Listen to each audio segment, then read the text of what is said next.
Okay, geography students, we're moving on to two countries that you really need to understand America's present position in the world. Because for the last 50 years, really, America has been deeply involved with both Iran and Afghanistan.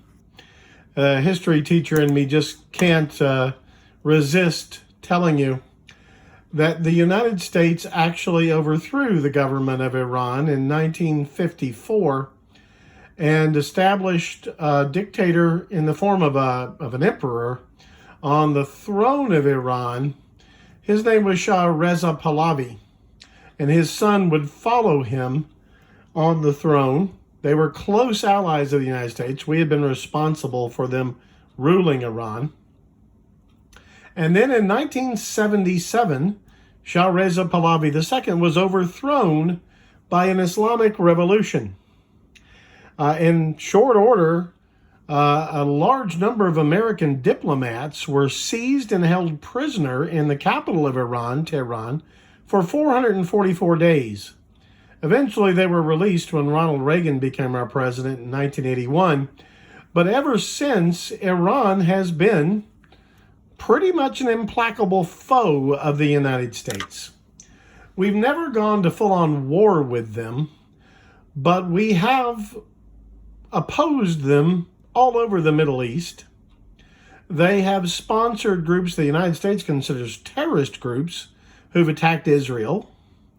They have been involved in defending the dictatorial regime of Bashar al-Assad in Syria.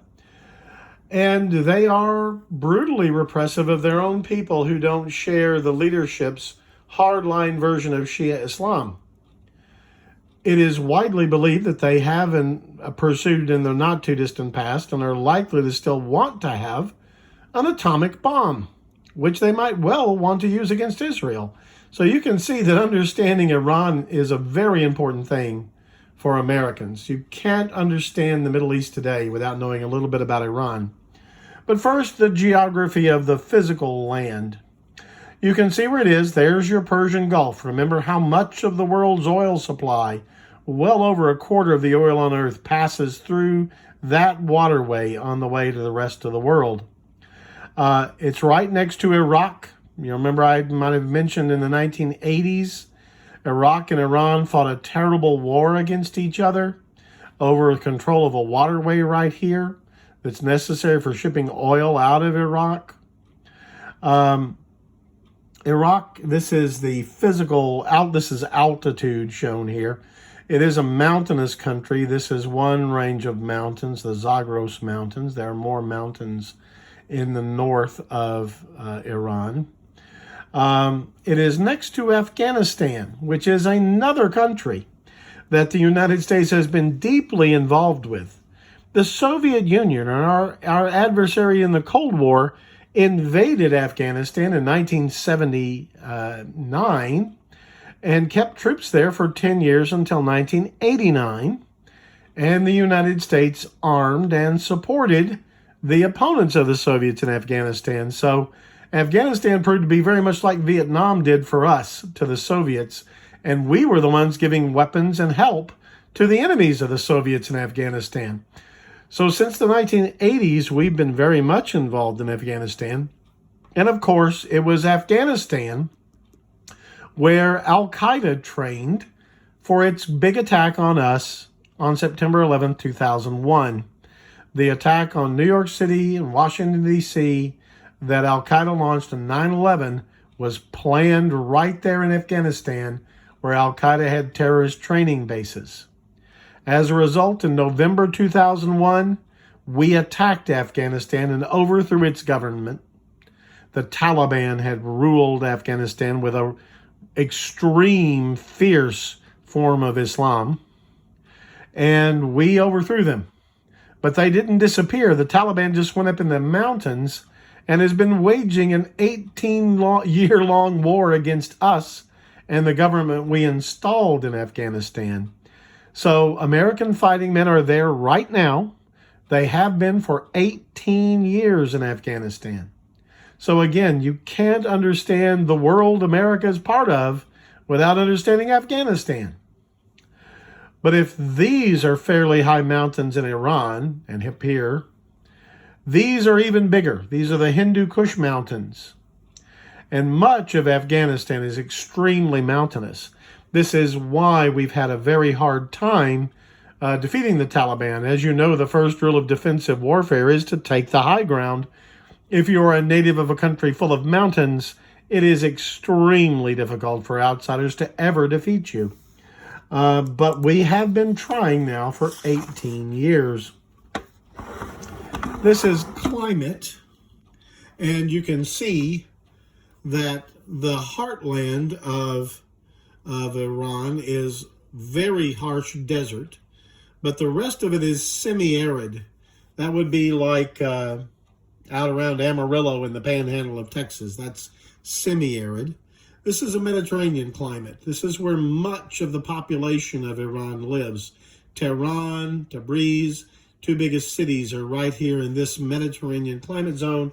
Very good for growing fruits and vegetables and quite populous. But the central heartland of Iran is desert, as is this coastline. This is the Baluchistani desert, very fierce desert down here. This area of Afghanistan, you see it's mostly semi-arid, not much rain, but some. And then you have highland. This would be extremely high mountains. The Hindu Kush are Rocky Mountain high type of mountains. So that gives you some idea of the climate. This would be snowy for much of the year, for the winter months. Here is precipitation. And again, you'll notice right here along the Caspian Sea, Iran gets a decent amount of rain, about as much rain as we get in North Texas. And that's why the two biggest cities are located right there. You also get right here in the Zagros Mountains, you can do some farming in this valley right here in the Zagros. But again, much of Iran and much of Afghanistan is very dry, like West Texas or even like Arizona. Very little precipitation. The population of Iran is largely clumped along the Caspian Sea. There are cities, Shiraz, Isfahan, but Tehran's the capital, Tabriz up here. This area right along the Caspian Sea, the wet area, is where most Iranians live, with a few cities spread around elsewhere. Shiraz, a trading outpost, also a very religiously important city for them. They actually had a terrible earthquake there last year. Killed a lot of people. Kabul, here in eastern Afghanistan, is the capital of Afghanistan. And it is, again, a mountain city, fairly populous, but this is where most Afghans live, in this belt right in here. There's a city called Kandahar right here, which is actually a hotbed of Taliban resistance to America. But you can see there that is another fairly, you can farm this area. Farming in Afghanistan, it's hard to make a living as a farmer. And a lot of people there actually grow poppies, the very stuff that heroin is made from. Heavy drug use there. And a lot of the world's supply of that, the poppies that go into opiates, comes out of Afghanistan these days. It's illegal, but they do it, and the central government's too weak to stop them. Here you go. Here's an economic map. And you will see right here, limited economic activity. These areas in Afghanistan, very high mountains here, very high mountains, extremely fierce desert here and here and here. There's mountains here, very high mountains, the Zagros Mountains. A belt right here, again, mountainous. But on the coast, you can have agriculture and the like. But you'll notice right here, on the coast right here, this is Iran's oil industry. At one point in time, it was a very prosperous oil producer, but we've had them under sanctions for decades, and especially harsh sanctions since they tried to start making a nuclear bomb. And the result is their oil is not producing much for them. Of course, the whole world, I guess you know, the bottom has fallen out of the world oil market right now because of the COVID-19 shutdowns. You might have seen gas. I just saw it this afternoon for $1.14. You cannot make a profit selling oil with it that cheap. It can't be done. So, what oil they have there won't do them any good for a while. But Iran is an oil producer. Poor Afghanistan has been torn by 45 years of warfare, and it is subsistence farming. There is not much there. The poppy, an illegal crop, is probably, I'm almost certain, the biggest cash producer in the entire country. It is a very sad place. You can see there figures from some years ago, but it does give you a scale that Iran in those days had a population of, well, it doesn't say the population. Why doesn't it say the population?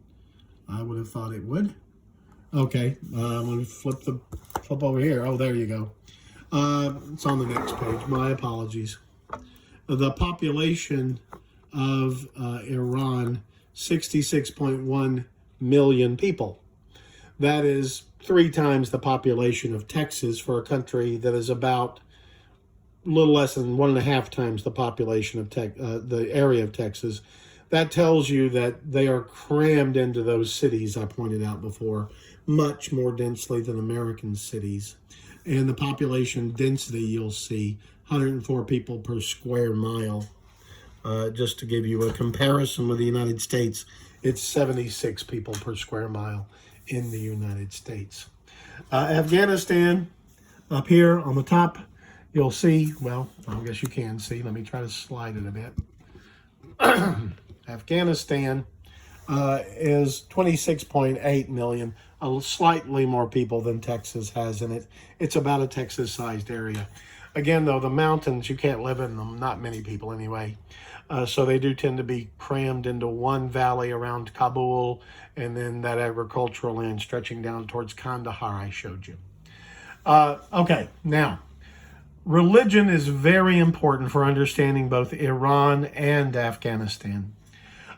Iran is a predominantly Shia country. Iran and Iraq are the only countries in the world whose version of Islam, Shia Islam, is the majority there. In most of the Muslim world, Sunni Islam is the majority, but Iran is the only Shia majority country on earth, and Iraq has about 45% of its population Shia. They have had a long, rocky relationship with the Sunni Muslims. Often they despise each other. The differences literally go back 1,400 years. They're not major theological divisions. They're divisions over who should run Islam. But they're really theoretical now. But they've been separate so long and at odds with each other so long, it's very hard for them to get along today. So Iran is seen as an outlier by most Muslim countries, by most Arab countries. They are not Arabs. Iranians are Persians or Farsi people. Their language is not related to Arabic. It's actually an Indo-European language. It's more closely related to English than it is to Arabic. And so, in many ways, they're not Arabs. They're not Sunni.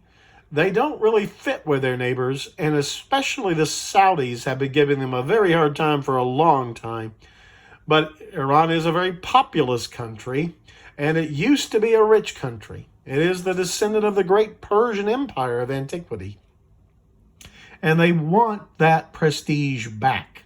So they try to project their power in the Middle East with various military operations and allies. They supply Hezbollah that fights against Israel. They really want to be seen as major players. Afghanistan is a mess. It is a country that was artificially created by the British in the 19th century as part of their imperial endeavors. And inside the country of Afghanistan, there are no less than 6 major ethnic groups with different languages, different customs. They're all Muslim, but some are Sunni, some are Shia. They don't get along very well at all. The Pashtuns are the largest group, and they've tended to dominate the country. But there have always been frictions and even fighting with some of the other ethnic groups there. So as I say, you really need to learn a little more about Iran and Iraq. We don't have the time in these little lectures, I'm afraid. But I wanted you to at least have a quick notice about them. Next class, we will talk about India, Pakistan, Bangladesh, and the other countries in the Himalayas. The largest democracy on earth is India. It is an up-and-coming economic power, more than 1 billion people. You need to know about India for sure. So we'll have a lecture on that next week. God bless.